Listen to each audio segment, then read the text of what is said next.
What's going on, everyone? Happy Sunday, y'all, and welcome back to another Dungeon Defenders 2 Sunday Chill build. We are here on the Wildest West, the Chaos 10, and yep, you guessed it, I have not gotten enough Dryad in my life here the last week. Time to go for some more. So we are going to go super tree heavy. Now, this definitely is a chill build, but the way I'm going to do it, we are going to have to keep an eye out for Siege Rollers and Dragon Lords.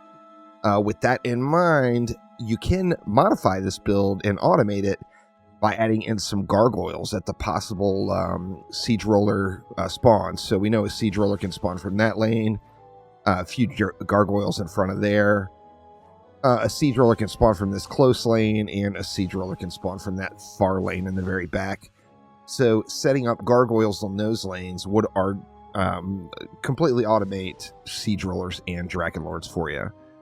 But we're going to start it off with the trees right up front here. So once again, we're using anti-chaos, anti-melee, and defense range with automation, vicious strikes, and thick vines. Let's go ahead and do it up. We're going to start off with, let's just go with 3 trees. Can we go 4? Yeah, let's go 4 trees right there. We'll come around and get some trees where inside the spawn here for this lane. We'll just go like something like that, a couple of trees there. Let's come on over to this side, and we want to get a few trees in here as well. We'll go with 4 right there. We can come back around for this back side and go with a few trees here. And I think that will cover the majority of the action. However, we do want to give ourselves a little last resort, so we'll go with some trees like right there as well. With that in mind, we're going to do the same thing over here. Let's just 3 tree it right inside of the main lane. We want to come back up top. Let's see, we're going to do more roof action, so let's get up top and fly around here and get these trees placed. Let's see, do we have our trees over here? We don't have our trees over here yet, so we want to go 3 trees there.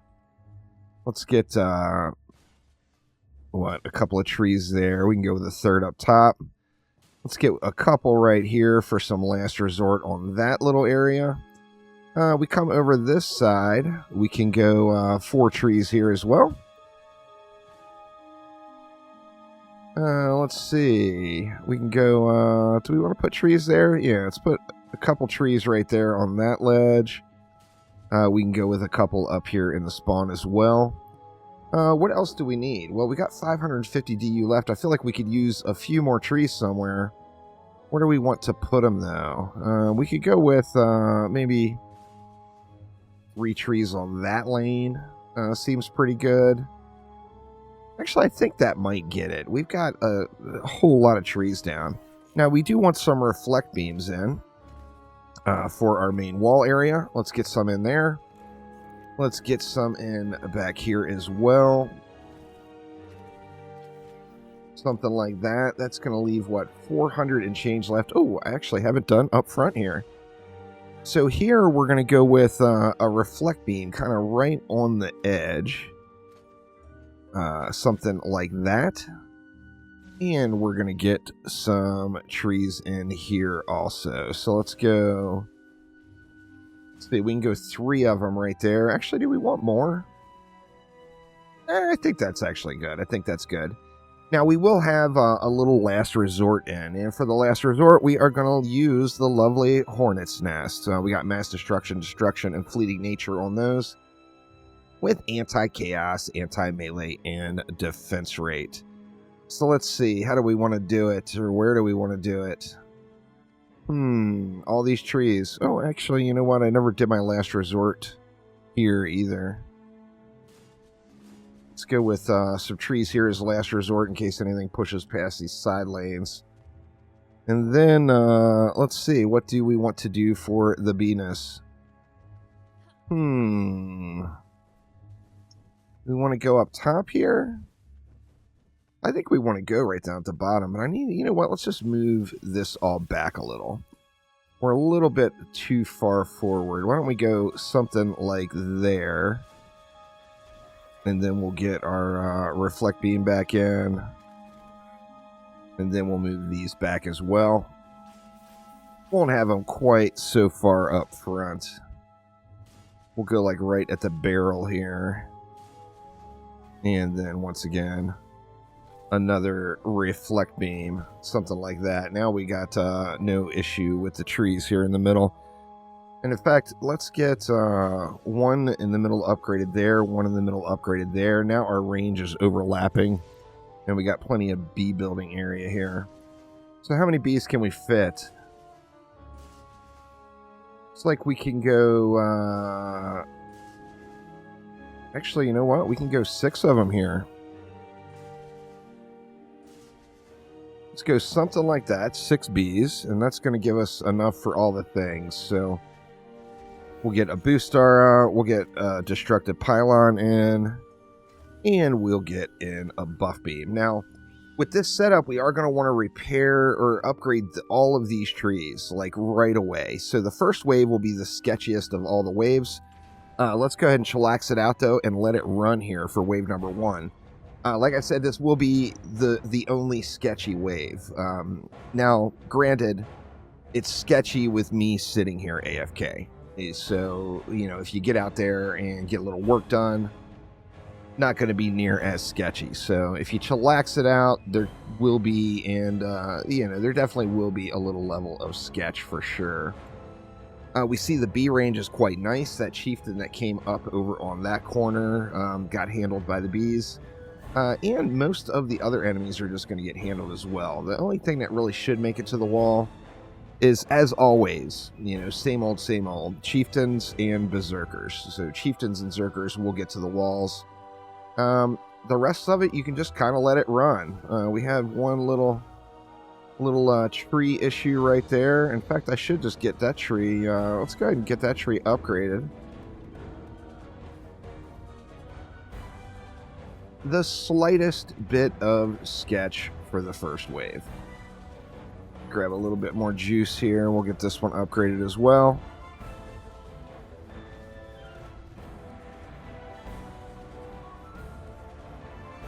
Quick repair on that one. Everything else is running pretty smooth. Oh, my reflect beam placement is bad. Is the issue. Those little ranged gobus were getting uppity.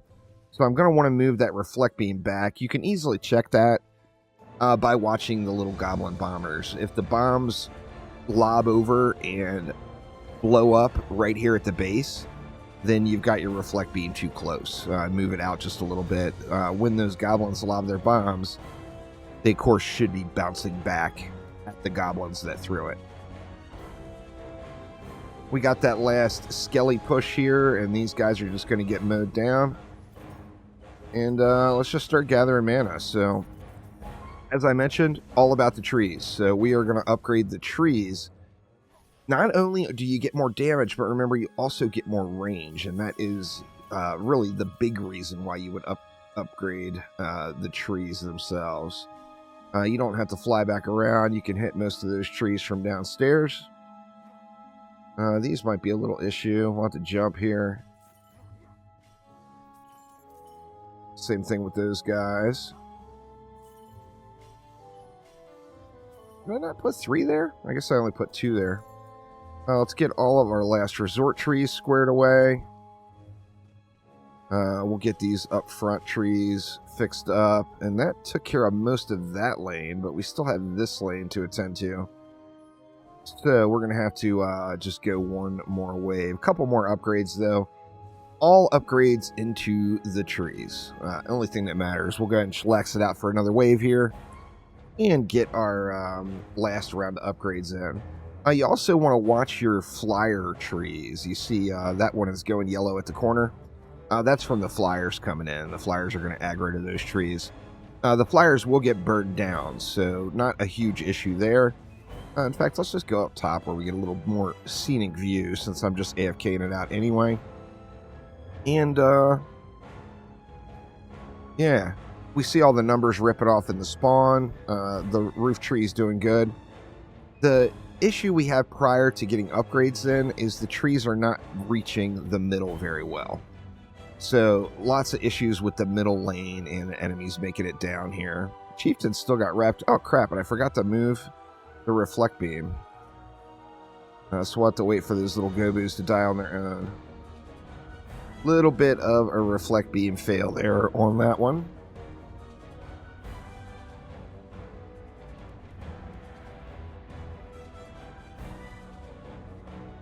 Or were they over here? I couldn't see that one. It looks like the reflect beam is too close over here as well, though. Now remember, if you have your tree set up for full survivability, the level of sketch that I've had here, you will not experience because your trees are going to be able to tank it out. My trees, of course, are very squishy. They're set up to do damage and not to take a lot of damage. So depending on how you have your tree set, depends on the experience. We do have Gribbs rolling out here. You see he's about 75% from the first pass. And as he's walking down through the middle of the lane, he's not going to take any damage, I don't think. Yeah, he's kind of dead center in that lane. I don't feel like the trees are going to reach him there. Now, once we get some upgrades in, and then, of course, as it gets closer and the bees start slapping and everything else, it's just GG's there. So, no real issues with any of the bosses. Now, this comes to another important notice. There's two areas on this map where mobs can get stuck. One of them is behind this light pole, and the other one is on that stairway at that spawner over there. So you can remedy those issues as well. Like if you have gargoyles set up to automate siege rollers, that's going to handle that stuck enemy. If you have another thing you could do is just like drop a flamar there. You know, it doesn't matter that it gets stunned or gets frozen. It's just there for that last enemy. And just having one flamar there will make a big difference. All right, let's get a few more upgrades in here. Try to get all of these trees at least one up. I mean, we want to have them upgraded more for sure. The more upgrades, the more range. In fact, I put them back really far, too. With the issue being enemies, or the trees not really reaching out into the center lanes too well. The closer you put them to the edge, the better off they'll be, you know. Let's see. Let's get these last resort trees down, and then I wanted to move those reflect beams. Let's just do that. That way I can quit saying, oh, I forgot to move the reflect beams. We'll put it out just a little bit further, something like that. And then we'll do the same thing over here. Just move it out just a touch further. Something like that, and hopefully that handles those little bombers. And let's see, what else do we want to do? Well, I mean, I didn't upgrade these. I guess we could get some more ups onto these trees. I think moving them closer to the edge all the way around is probably going to be the play here. And let's let it fly again for wave number 3. And from here, it's going to be real easy, cheesy, lemon squeezy. So let's go ahead and just jump on forward to wave number 5, and I'll show you how we all ended up. Alright, and here we go in wave number 5. Now, I did have to make one change to it, so of course, you wouldn't want to build this from the beginning, but at wave 4, we started getting a lot of hex throwers, and the hex throwers were throwing, from this lane here, the hex throwers were throwing at that first tree right there. So with that in mind, we got a reflect beam down just right in front of it, and that should take care of our hex thrower issues. Let's see, let's get a little more oomph on these trees. Oops, I hit the reflect beam. That's okay. Let's get a little bit more on these up front ones. And then what? We got a little bit of change. Where do we want to put it? Let's just drop it. How about right there?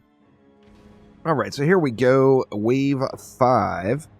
We got our Orc Warlord rolling out. The Orc Warlord will no doubt make the wall, but let's check it out here. See how he does. Oh, he's in the middle lane, too. So yeah, the Orc Warlord could actually cause some problems. Let's see how it goes. Not going to intervene, as this is, you know, in the spirit of full Sunday chill builds. So let's just see how it happens. Can the trees survive the warlord? There's his immunity and his heal. And his immunity gone. No, 1 world tree down. 2 world trees down. Alright, so... yeah, we're not foolproof on this one. Not foolproof on this Sunday chill build.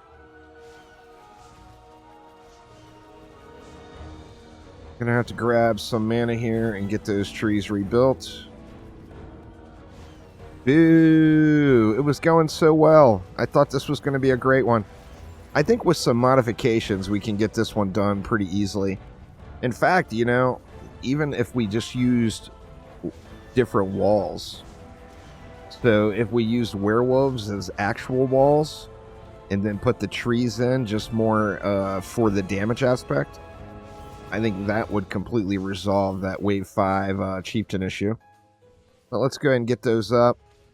You know, a few emergencies there, but it's still pretty chill, y'all. It's still pretty chill. So we had to help out a little on that Chieftain in the final, or in the Wave 5. So, I don't know. Let me know what you all think. Does that qualify this one as a Sunday chill build, or since we fully lost our AFK value, do we mark this one off the list? I do think, like I said, with some modifications here, or even going with the tankier tree setup, where you're using hardened, etc. The damage that you get from the thick vines is not incredible, really, in any situation. So having a tankier tree might be a little bit better of a route as well. As soon as Malthius gets down into range, he's in tree range now. So we got what? Moving the trees out closer to the edge would be one thing. And then something for that final wave. Something for that Chieftain boss on the final wave. You see, we got some Hex Throwers going rampant here as well. So we would have to do something here for Hex Throwers. Altogether, not too bad, though. Not too bad at all. Let's just burn the rest of these out since these are stuck mob issues. Getting stuck in the spawns, even. That's kind of a rarity. We get those. Nope, and then a Hex Thrower. But, of course, that Hex Thrower, of course, is not going to damage anything, but will be quite irritating. Alright, so here we go for the boss wave. Not going to AFK this one out, since we already know what the outcome was in Wave 5, so I will contribute on the bosses, which, you know, to be honest, it's just going to be a much faster experience anyway. Alright, we got Monk down. Let's get Mr. Squire down. Mr. Squire can't decide where he wants to walk. And then we got Apprentice and Huntress, and it's GG's, so really a pretty smooth build altogether. Definitely a couple of areas that need some adjustments. With the Hex Throwers in the late waves, and then that Wave 5 Chieftain. But I think there's some potential for some real tree fun on this Wild West map for sure, with all of the rooftop building available. Looks like we... that was because of the Hex Thrower. We lost a tree right there. I wonder where you could get them. You know, we'd want to put some more up front, and we need something covering over into the center lane. I mean, on that same note, you could always just line the trees, line the road down below here with trees, and then reflect beam them. I mean, that's probably a possibility as well. But anyway, that will get it for now. Thanks an absolute ton for watching, and I will see ya next time around. Take it easy, y'all.